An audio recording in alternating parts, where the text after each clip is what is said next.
যাদের তাদের এই দীর্ঘ সময় বা যদিও একটি বেসরকারি শিক্ষক নিবন্ধন, কিন্তু এই এনটিআরসি থেকে কিন্তু সারা দেশে মানে বড় ধরনের একটা নিয়োগ হয়, এটি আপনারা অবশ্যই অবগত আছেন। 18 লক্ষ প্লাস পরীক্ষার্থী অংশগ্রহণ করেছে। বাংলাদেশের অন্য কোনো জবে কিন্তু এত ক্যান্ডিডেট হয় না। এখানে আমরা আমাদের যৌক্তিক দাবি আপনাদের নিকট জানাতে চাই। যুক্তরাষ্ট্রের 1 নম্বর জিম চেইন গোল্ড জিম এখন আবারও বাংলাদেশে। বসুন্ধরা আবাসিক এলাকা ও বসুন্ধরা সিটি শপিং মলে। দেশের চলমান শিক্ষক সংকট যদি আরো তীব্র থেকে তীব্রতর হবে যদি আমাদেরকে এই 16,000কে সুপারিশ না করা হয়, যেহেতু পরবর্তী থেকে আমরা কিছু বিষয় জানতে পেরেছি এমসিকিউ পদ্ধতিতে পরীক্ষা হবে 200 মার্কের, এবং মাদ্রাসার ক্ষেত্রে 160 এবং 40 মার্ক আদার্স বিষয়গুলো থাকবে।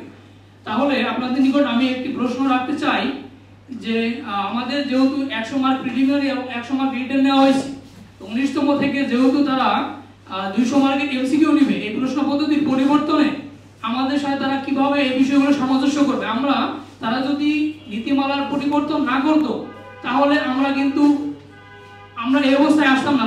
তাহলে কিন্তু আমরা স্বাভাবিকভাবে আমরা লেখাপড়া করতাম, এবং আজ কিন্তু আমাদের কিন্তু শ্রেণীকক্ষে শিক্ষার্থীদেরকে পাঠদান করানোর কথা ছিল, কিন্তু আজকে আমরা রাস্তায় বা আমরা বিভিন্ন দাঁড়ে ঘুরতেছি।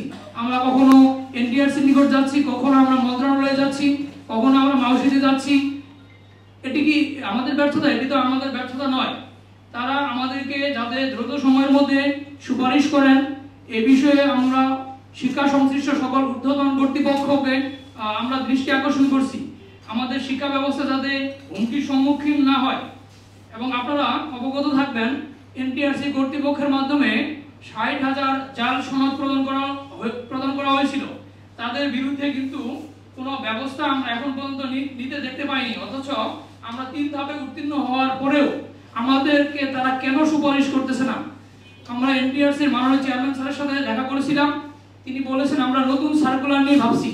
তখন আমি বলেছি স্যার আমাদের 3 বছরের আপনাদের নিকট যদি 3 বছরের শূন্যপদ রয়েছে, আমাদের কি দোষ? আপনারা তো আমাদেরকে সনদ দিয়েছেন, আমাদেরকে আপনারা সুপারিশ করতে পারেন।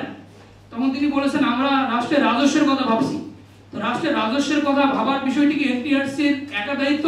এটি তো সামগ্রিক একটি বিষয়।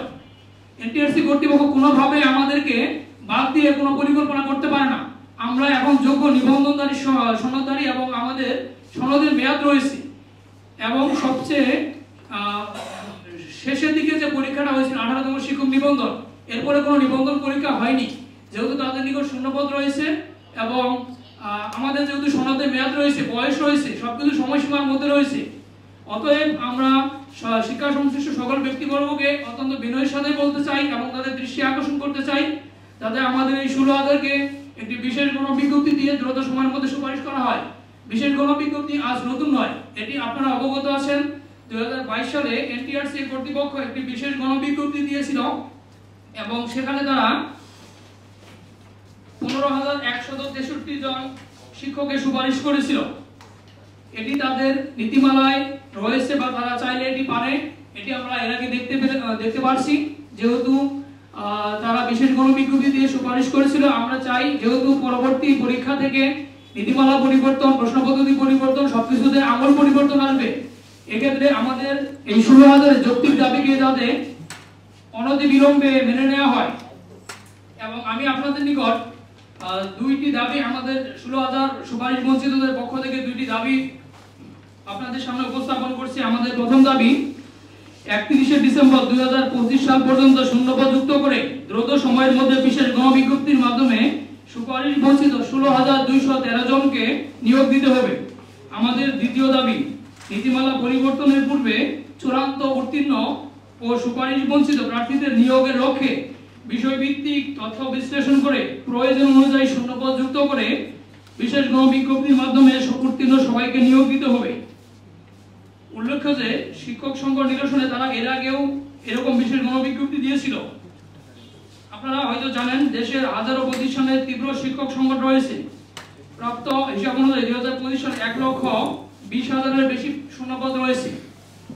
এমত অবস্থায় শিক্ষা ব্যবস্থার অত্যন্ত নাজুক পরিস্থিতি মোকাবেলা করছে এনটিআরসি কর্তৃপক্ষের নিকট অত্যন্ত দুঃখজনক পদ্ধতি হচ্ছে তারা প্রতি সার্কুলারে বেশি বেশি ক্যান্ডিডেটকে যোগ্য হিসেবে ঘোষণা করে পরবর্তীতে তারাই অযোগ্য হিসেবে ঘোষণা করে। এটি অত্যন্ত দুঃখজনক একটি বিষয়। আমরা চাই তারা যাতে আমাদের বিষয়টি মানবিক দৃষ্টিকোণ থেকে বিবেচনা করা হলেও আমাদের শিক্ষকতার মতো আসার মহান পেশায় আসার সুযোগ করা যায়। এক্ষেত্রে সমাধানের একটি পদ রয়েছে। 2025 সালের শূন্যপদ অবশ্যই যুক্ত করতে হবে এবং 25 সালের 31শে ডিসেম্বর পর্যন্ত যুক্ত করতে হবে। এরপরেও কিন্তু প্রায় লক্ষাধিক পদ 2025 সালে লক্ষাধিক পদ ফাঁকা থাকবে। এখানে তাদের উদ্বিগ্ন হওয়ার এতটা বিষয় নেই।